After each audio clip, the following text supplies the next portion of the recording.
She walked into his office 7 months pregnant. He hadn't seen her in 8 months. The divorce papers sat between them like a death sentence. But the baby, his baby, was the only thing he could see. He destroyed her once, pushed her away, told her she didn't belong in his world.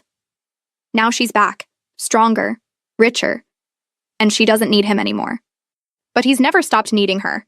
And the child she's carrying, it's the only reason he has left to live.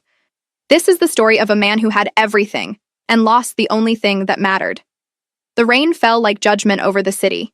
Inside the glass tower, everything was silent, cold, clean. Kang Minho sat at the head of a long black table, surrounded by men who would kill for him without question. His empire stretched across borders, invisible and untouchable. He didn't need to raise his voice. His silence was enough. But today, his silence felt different. Heavier. He glanced at the clock. 3:47 p.m. She was late. His attorney shuffled papers nervously. "Mr. Kang, if she doesn't show, she'll show," Minho said quietly. He didn't know why he was so sure. He hadn't seen her in 8 months, hadn't called, hadn't asked. He told himself it was better that way, cleaner. He told himself she was safer without him. But the truth sat in his chest like a stone. He missed her every single day. The door opened, and there she was. Amara stepped into the room, and the air shifted. She wore a long cream coat, belted at the waist. Her hair was pulled back in a sleek bun. Her skin glowed under the fluorescent lights. She looked expensive, powerful, like she owned the world. But it wasn't her confidence that stopped his heart. It was her stomach. Round, full, unmistakable. 7 months pregnant. Minho's breath caught in his throat. His attorney stood. "Ms. Amara, please." "I'm here to sign," she said smoothly, her voice calm and clear. "Let's keep this simple." She didn't look at Minho. Not once. She walked to the table, set down her leather bag, and pulled out a gold pen. Her movements were elegant, unhurried, like she had all the time in the world. Minho couldn't move. He stared at her stomach, at the life growing inside her. His life. "Amara, Mr. Kang," she corrected, her tone polite but distant. "Let's keep this professional." His jaw tightened. The attorney slid the divorce papers across the table. Amara picked up the pen, flipped to the signature page, and signed her name in smooth, confident strokes. She didn't hesitate. She didn't cry. She just signed. And when she was done, she capped the pen, slid the papers back, and stood. "Thank you for your time," she said softly. She turned to leave. "Amara." His voice was low, rough. It stopped her mid-step. She didn't turn around. "Whose is it?" he asked. The question hung in the air like smoke. Amara tilted her head slightly, just enough for him to see the curve of her jaw, the slight smile on her lips. "Does it matter?" she said quietly. And she walked out. The door closed behind her with a soft click. Minho sat frozen, his hands gripping the edge of the table so hard his knuckles turned white. His attorney cleared his throat. "Sir, the papers are signed. It's done." But Minho didn't hear him. All he could hear was the echo of her footsteps. All he could see was her stomach. 7 months. He did the math in his head. 8 months since he left her. 7 months pregnant. The timeline fit. The baby was his. And she didn't tell him. Minho didn't sleep that night. He stood by the floor-to-ceiling window of his penthouse, watching the city lights blur through the rain. His whiskey sat untouched on the marble counter. He replayed the moment over and over. Her stomach, her calm, her smile. Does it matter? Of course it mattered. It was the only thing that mattered. He pulled out his phone and dialed a number. "Find her," he said when the line connected. "I want to know where she lives, where she works, who she talks to. Everything." "Yes, sir." He hung up. 2 hours later, his phone buzzed. A message. A file. He opened it. Amara Okoro, 29 years old. CEO of Lumina Consulting, a boutique business strategy firm based in Manhattan. Estimated net worth, $8 million. No romantic relationships on record. No social media presence. Lives in a penthouse in Tribeca. Minho stared at the screen. $8 million. She built an empire in 8 months. Without him. He felt something twist in his chest. pride, regret, and something darker. Something possessive. She didn't need him anymore. But that baby was his. The next morning, Minho sat in the back of his black SUV, parked across the street from Lumina Consulting. He watched the glass doors. At 9:15 a.m., she arrived. She stepped out of a sleek silver sedan, wearing a tailored navy dress that hugged her curves and her growing belly. She moved with grace, her heels clicking softly against the pavement. She looked radiant.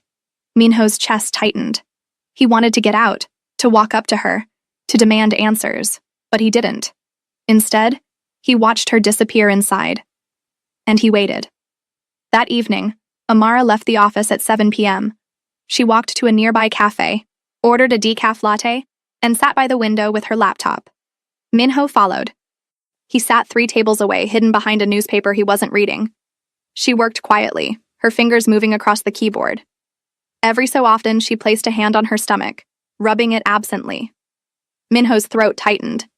He wanted to touch her, to feel the baby move, to ask her why she never told him. But before he could move, her phone rang. She answered. "Hey, Mom." Her voice softened, warmed. Minho listened. "Yes, I'm eating," she said with a small laugh. "No, I'm not overdoing it. The doctor said everything's fine." A pause. I know you're worried, but I'm okay. Really." Another pause. Longer this time. "No, Mom." "He's not involved, and he won't be." Minho's jaw clenched. Amara sighed softly. "Because he made his choice, and I made mine." She hung up. For a moment, she just sat there staring at her laptop screen. Then she closed it, stood, and walked out. Minho didn't follow her this time. He sat in the cafe, staring at the empty chair where she'd been. He made his choice. She was right. He had. 8 months ago, he told her she didn't belong in his world, that loving him would destroy her, that she deserved better. He thought he was protecting her, but all he did was lose her. And now she was carrying his child, and he had no right to either of them. That night, Minho made a decision. He wasn't going to let her go. Not again. 3 days later, Amara received a delivery at her office, a bouquet of white peonies, her favorite. No card. She stared at the flowers for a long time, her hand resting on her belly. She knew who sent them. The next day, another delivery. This time, a box of imported chocolates from Belgium. Dark chocolate with sea salt, the kind she used to crave during late nights with him. Still no card. On the 3rd day, a handwritten letter arrived. She opened it slowly, her heart pounding. "Amara, I know I have no right to ask for anything. I know I hurt you in ways I can't take back, but I need to see you, not for me, for the baby. M." Amara folded the letter carefully and placed it in her desk drawer. She didn't reply. But the next evening, when she left her office, Minho was waiting. He stood beside a black car, hands in his pockets, his expression unreadable. Amara stopped. For a moment, they just looked at each other. Then she sighed and walked toward him. "You shouldn't be here," she said quietly. "I know." "Then why are you?" Minho's gaze dropped to her stomach. "Because that's my child." Amara's jaw tightened. "You don't know that." "Yes, I do." She looked away. "It doesn't matter. It's the only thing that matters." "No," she said firmly, meeting his eyes again. "What matters is that I'm giving this baby a stable, safe, loving life, and you—" She paused, her voice softening. "You can't give that. You know you can't." Minho stepped closer. "I can change." Amara let out a bitter laugh. "You said that before. This time is different." "Why? Because there's a baby now?" "Yes." His honesty surprised her. She searched his face, looking for the lie, the manipulation, the excuse, but all she saw was pain. "Minho," she whispered, "you live in a world I can't be part of. You said it yourself. I was wrong. Were you?" Her eyes filled with tears. "Or are you just afraid of losing something else?" He flinched. She wiped her eyes and stepped back. "I'm not doing this. I'm not letting you back in just because you're scared or guilty or— I love you." The words hung in the air between them. Amara froze. Minho took another step closer. "I never stopped. Not for a single day." Her lip trembled. "Then why did you leave?" "Because I thought I was saving you." His voice cracked. I thought you'd be safer without me. Happier. I wasn't. I know. He reached out slowly, carefully, and placed his hand on her stomach. She didn't pull away. He felt the baby kick, his breath hitched. This is real, he whispered. This is ours. Amara closed her eyes, tears slipping down her cheeks. I can't go through this again, Minho. I can't. You won't have to, he said softly, because I'm not leaving. Not this time. Not ever. She opened her eyes and looked at him. Really looked at him. And for the first time in 8 months, she saw the man she fell in love with. Not the mafia boss. Not the king of shadows. Just him. I need time, she whispered. I'll wait. She nodded slowly. Okay. He lowered his hand, but his eyes never left hers. Okay, he echoed. And for the first time in months, they both felt something they thought they'd lost forever. Hope. The following weeks were strange. Minho didn't push. He didn't demand. He didn't show up uninvited. But he was there. Every morning, a text. Good morning. How are you feeling? Every evening, another. Did you eat? Did you rest? Sometimes Amara replied. Sometimes she didn't. But she read every message. And slowly, so slowly she almost didn't notice, the wall around her heart began to crack. One Saturday morning, Amara woke to the sound of her doorbell. She padded to the door in her silk robe, her hand on her belly, and checked the peephole. Minho stood in the hallway, holding 2 large paper bags. She hesitated. Then she opened the door. What are you doing here? She asked softly. Bringing you breakfast, he said, lifting the bag slightly. I didn't know what you liked anymore, so I brought options. Amara raised an eyebrow. Options? Pancakes, waffles, fruit, eggs, yogurt, croissants, smoothies, Minho, and bagels, just in case. Despite herself, she smiled. It was small, fleeting, but it was there. Minho saw it, and something in his chest loosened. Can I come in? He asked quietly. She stepped aside. He walked into her penthouse, and for a moment, he just stood there, taking it in. Floor-to-ceiling windows, minimalist furniture, soft neutral tones, plants by the window, books stacked neatly on the coffee table. It was beautiful, peaceful, nothing like his world. You built this, he said softly. I did. He turned to look at her. I'm proud of you. Amara's throat tightened. She looked away. Don't what? Don't say things like that. Why not? Because it makes it harder, she whispered. Minho set the bags down on the counter and walked toward her slowly. Harder to what? To keep my distance. But he stopped in front of her, close enough to touch but not touching. Then don't. She looked up at him, her eyes glistening. You broke me, Minho. I know. You told me I didn't belong, that loving you was dangerous, that I'd be better off without you. I know. And now you're here, asking me to let you back in, to trust you again. Her voice cracked. How do I do that? Minho reached out slowly and cupped her face in his hands. His touch was gentle, reverent. I don't know, he said honestly. I don't know how to fix what I broke. I don't know how to prove that I've changed, but I know this. He placed his hand on her belly. This baby deserves a father who fights for them, who chooses them every single day. And you... His voice broke. You deserve a man who loves you more than he loves his fear. Amara closed her eyes, tears slipping down her cheeks. I'm not asking you to forget, Minho whispered. I'm asking you to let me try. For a long moment, she didn't speak. Then she opened her eyes and nodded. Okay, she whispered. They spent the morning together. Minho set up breakfast on her balcony, overlooking the city. They ate slowly, talking about small things, safe things, her favorite books, his terrible cooking skills, the baby's recent ultrasound. It felt normal, and that scared her more than anything. When's the next appointment? Minho asked, pouring her more orange juice. Next Tuesday, 10 a.m. Can I come? Amara hesitated. Minho saw it. I won't push if you're not ready, but I want to be there, for both of you. She studied his face, the sincerity in his eyes. Okay, she said softly. You can come. His entire face softened. Thank you. That night, after Minho left, Amara sat on her couch, one hand on her belly. The baby kicked. She smiled. Your dad's complicated, she whispered. But he's trying. And maybe that's enough. The baby kicked again, as if in agreement. The following Tuesday, Minho arrived at Amara's building at 9:30 a.m. sharp. He wore a simple black suit, no tie. His hair was neatly combed. He looked nervous. Amara smiled when she saw him. "You're early." "I didn't want to be late." They drove to the clinic in comfortable silence. When they arrived, the receptionist smiled warmly. "Ms. Okoro, right on time." Amara checked in, and they were called back almost immediately. The ultrasound room was small and dimly lit. The technician was a kind woman in her 50s who greeted them with a warm smile. "Dad's here today," she said brightly. Amara glanced at Minho. He didn't correct her. Neither did she.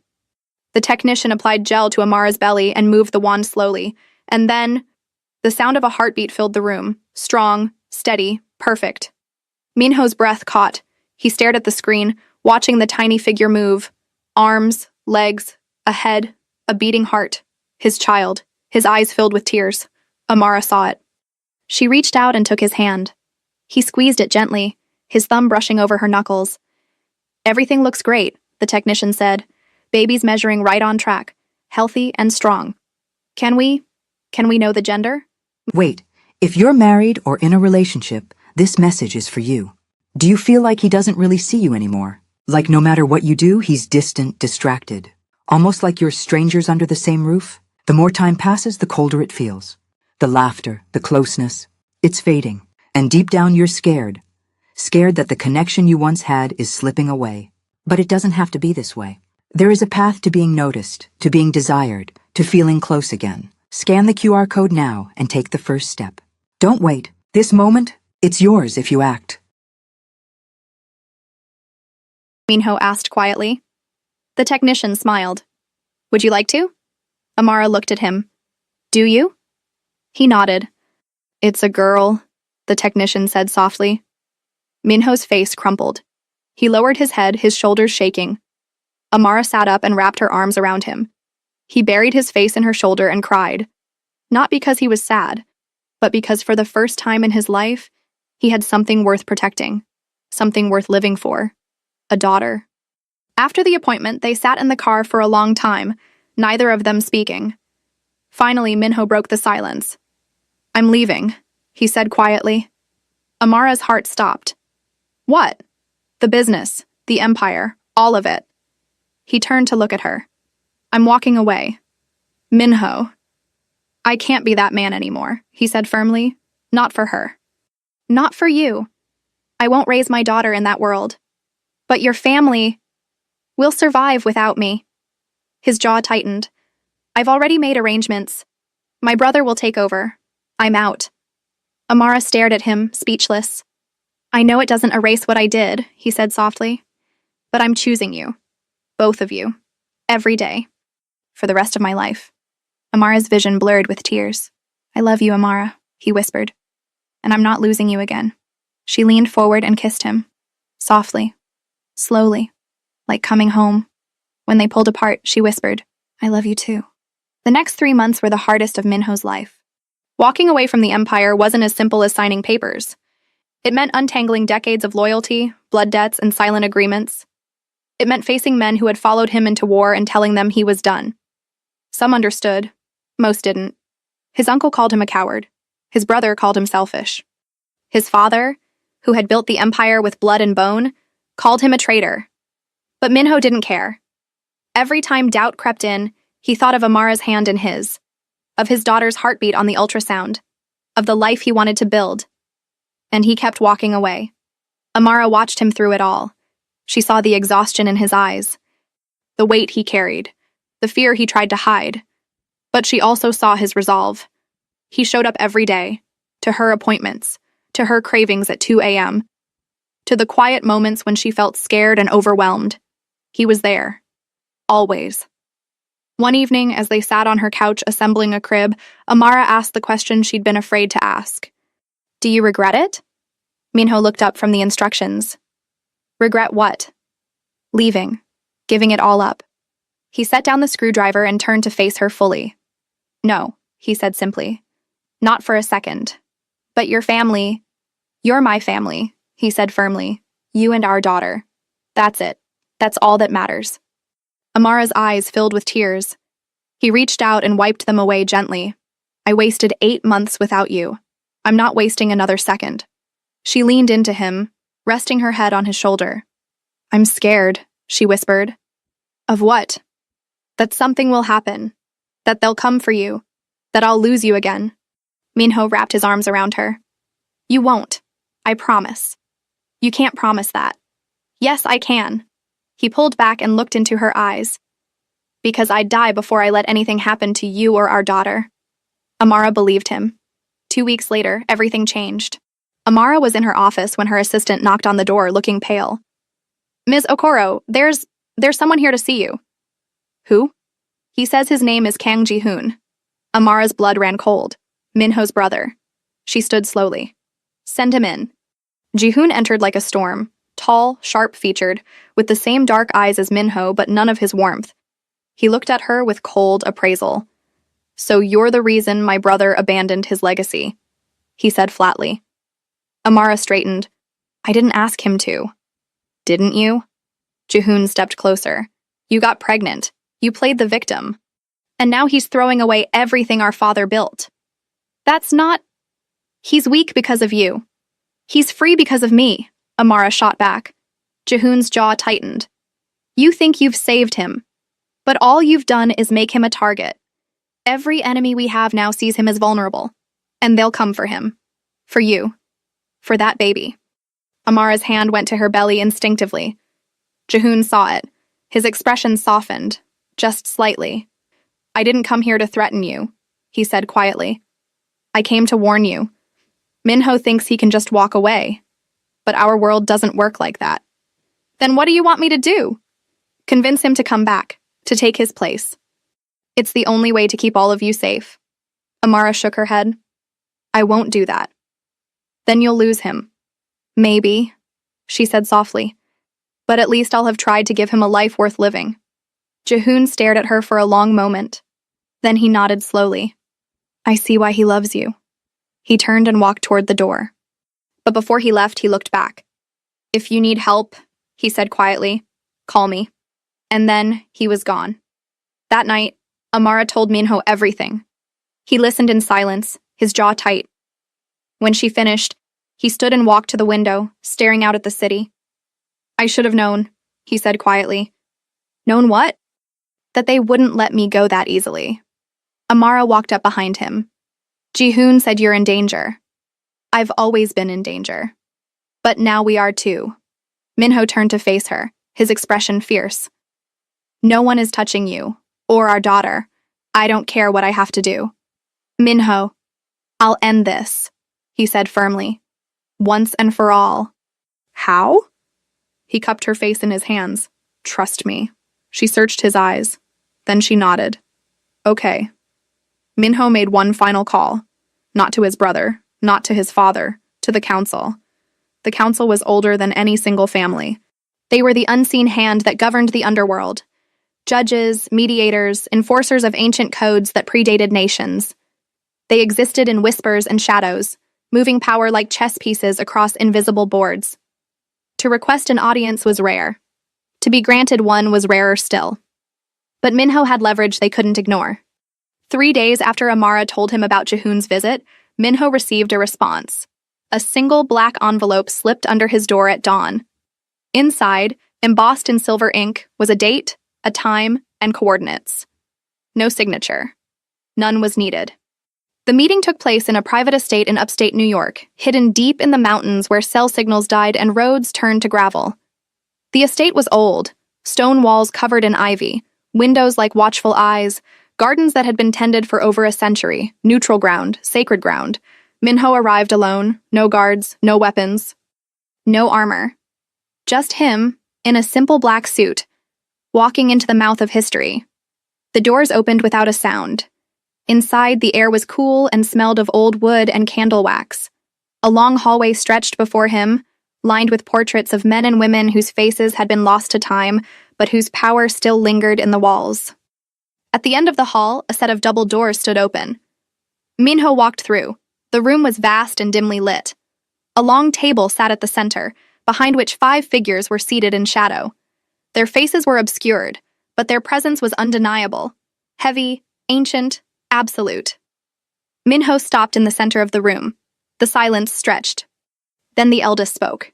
His voice was rough, like stone grinding against stone. Kang Minho, you have requested release from your bloodline obligations. I have, Minho said calmly. State your reasons. I choose a different life. One of the other figures leaned forward, a woman, her voice sharp and clear. You were born into this world. Your blood carries debts older than you. You cannot simply walk away.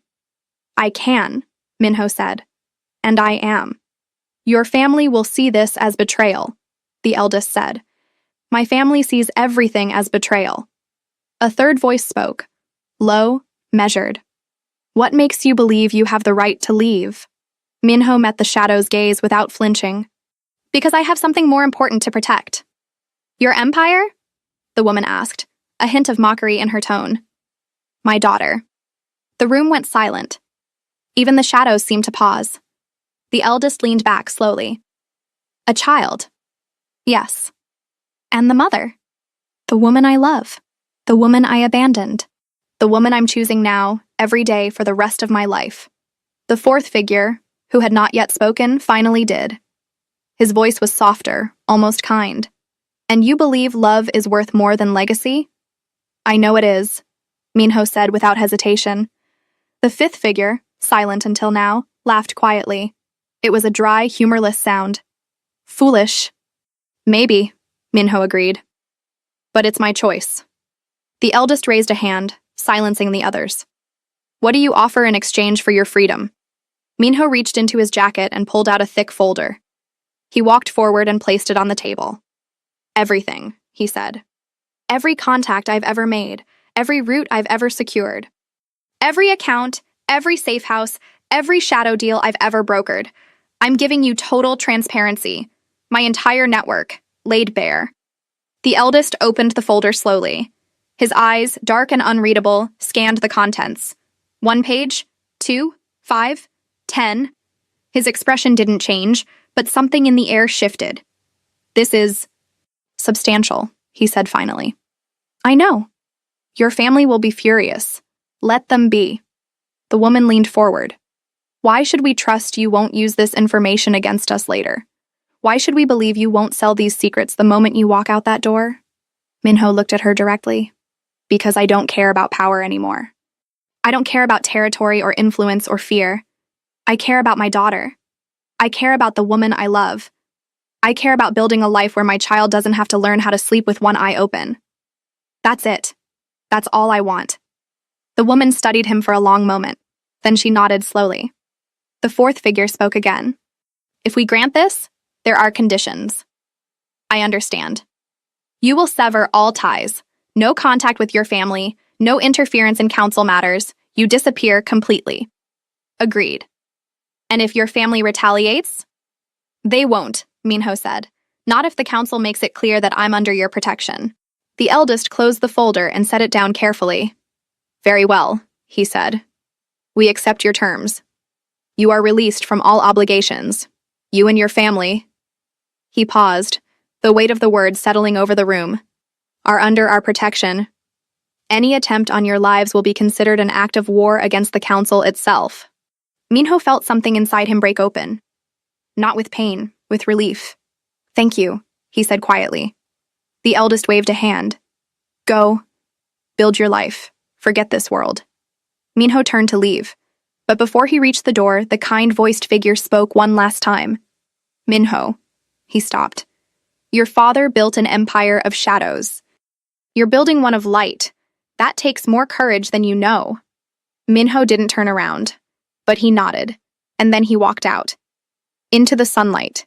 Into freedom. When Minho returned to the city, Amara was waiting. She sat on the couch in her penthouse, one hand on her belly, her eyes red from crying. The moment he walked through the door, she stood. Is it done? She whispered. It's done. She exhaled, her entire body sagging with relief. Minho crossed the room in 3 strides and pulled her into his arms. We're free, he whispered into her hair. All of us. Amara clung to him, tears soaking into his shirt.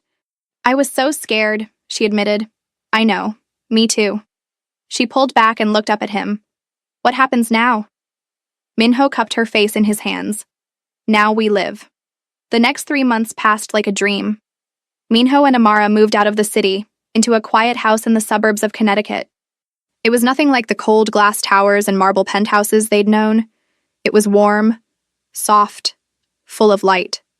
The house had a wraparound porch, a big backyard with old oak trees, and a nursery painted the palest shade of cream. Minho spent his days transforming the space, building shelves, assembling furniture, planting a garden. His hands, which had once signed contracts in blood, now held hammers and paintbrushes.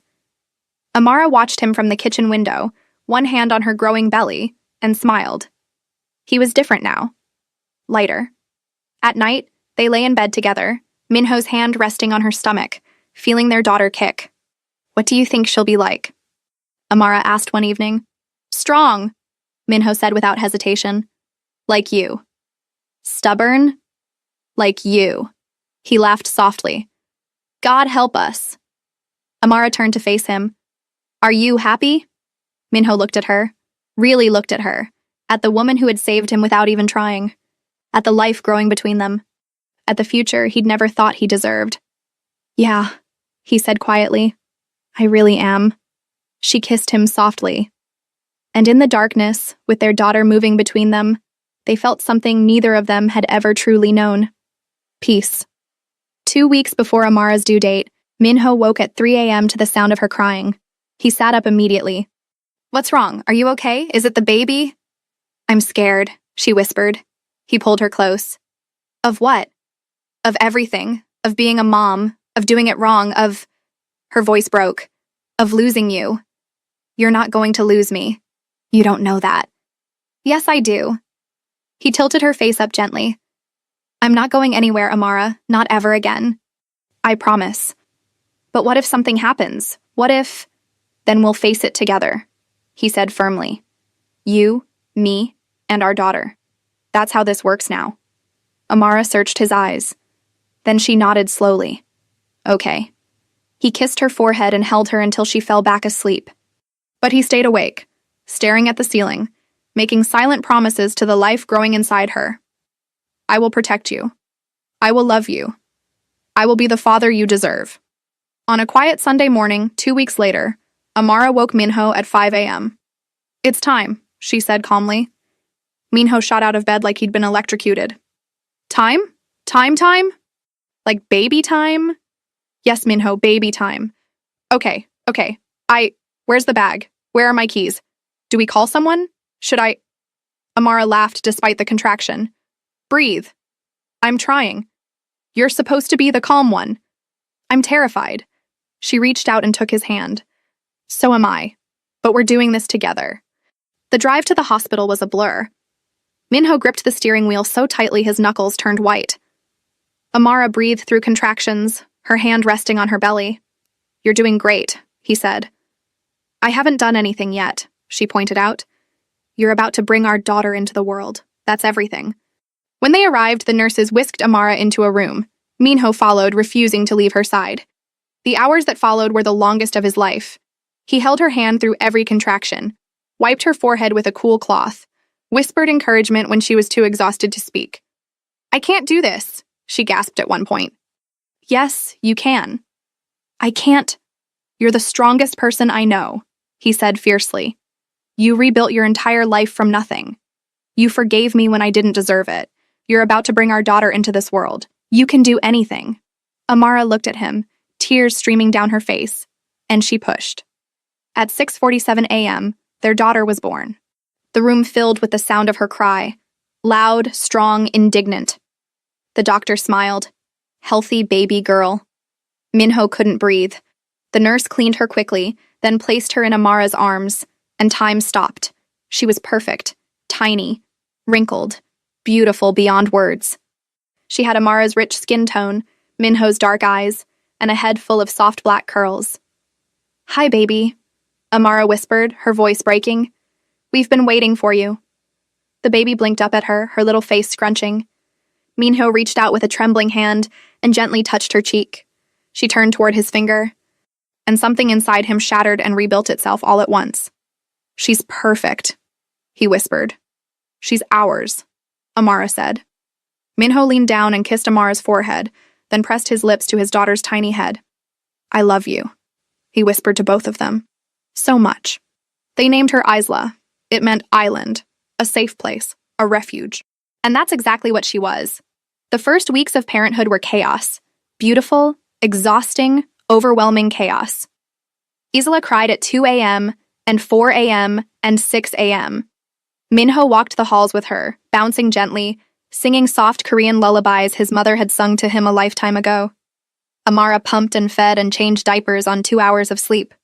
They took turns, they helped each other, they laughed through the exhaustion, and slowly, they found their rhythm. Minho learned how to swaddle, how to burp, how to recognize the difference between a hungry cry and a tired cry. Amara learned to ask for help, to rest when she needed to trust that Minho wouldn't disappear. And Isla, tiny perfect Isla, grew. One night, when Isla was 3 weeks old, Minho found Amara standing in the nursery, holding their daughter and crying. "Hey," he said softly, walking over. "What's wrong?" "Nothing," Amara whispered. "I'm just happy." Minho wrapped his arms around both of them. "Me too," he said. They stood there in the soft glow of the nightlight, the three of them swaying gently. A family, 6 months later. Isla had grown into a chubby, curious baby with the loudest laugh Minho had ever heard. She had Amara's smile, Minho's stubbornness, and an uncanny ability to charm everyone she met. Minho stood in the kitchen one Saturday morning, making pancakes while Amara fed Isla in her high chair. "She likes bananas now," Amara said, mashing one up. "She likes everything," Minho pointed out. "She gets that from you." "I wasn't a chubby baby." "You're a chubby adult," Minho gasped in mock offense. "I am not," Isla giggled, banana smeared across her face. They both turned to look at her, and they melted. "She's laughing at you," Amara said. "She's laughing with me," Minho corrected. "Sure she is." He walked over and kissed the top of Isla's head, then Amara's lips. "I love you," he said. "I love you too." Isla banged her hands on the high chair tray, demanding attention. Minho laughed. "And I love you most of all." That afternoon, they took Isla to the park. Minho pushed her in the baby swing while Amara took pictures, her smile so wide it hurt. "Higher, Daddy!" Isla squealed, even though she couldn't form full sentences yet. "She definitely just said Daddy," Minho insisted. "She said ah," Amara corrected. "Potato. Potato." Amara laughed, shaking her head. Later, they sat on a blanket under the trees, Isla asleep in Minho's arms. Amara leaned against his shoulder. "Do you ever think about your old life?" she asked quietly. Minho looked down at Isla's sleeping face. "Sometimes." "Do you miss it?" "Not even a little." Amara tilted her head to look at him. "Really?" "Really." He kissed her temple. "That life was empty. This," he gestured around them, "this is everything." Amara smiled. And they sat there, in the quiet afternoon sunlight, just being. 1 year later. Isla took her first steps on a Tuesday morning in the living room. Minho was working from home. He'd started a consulting business, using his strategic mind in ways that didn't involve blood or fear. And Amara was folding laundry. Isla, who had been cruising along the couch, suddenly let go. She wobbled, teetered, then took 1 step, 2, 3, and fell into Minho's waiting arms. "She walked!" Minho shouted. Amara dropped the laundry and ran over. "Do it again, baby! Come to Mama!" Isla giggled and walked again, this time straight into Amara's arms. They cheered like she'd won the Olympics. And Isla, delighted by the attention, walked back and forth between them for the next 20 minutes. That night, after Isla was asleep, Minho and Amara sat on the back porch watching the stars. "She's growing up so fast," Amara said softly. "I know. It's terrifying. And beautiful." Amara looked at him. "You're a really good dad. You know that?"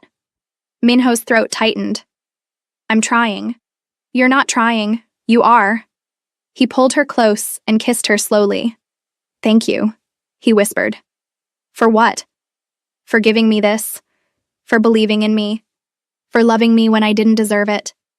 Amara cupped his face in her hands. You deserve it now. Years passed. Isla grew into a bright, fearless little girl with her mother's intelligence and her father's determination. She asked a million questions, climbed everything, loved books and bugs and painting. She had no idea who her father used to be, and Minho intended to keep it that way. One evening, when Isla was 5, she climbed into Minho's lap while he was reading. Daddy? Yeah, sweetheart.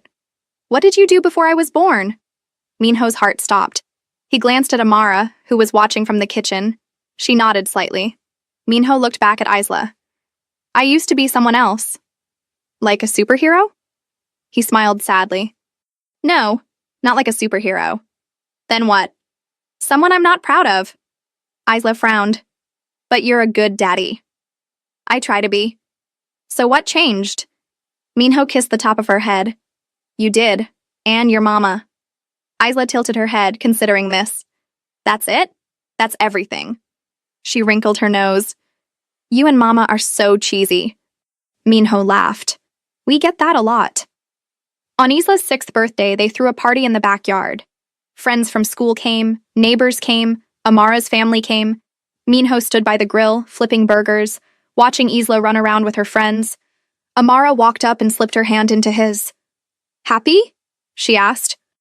Minho looked at the scene before him, the laughter, the chaos, the joy. His daughter, his wife, his life. Yeah, he said softly. I really am. Amara leaned her head on his shoulder, and Minho realized something. He had spent his entire life building an empire of fear. But this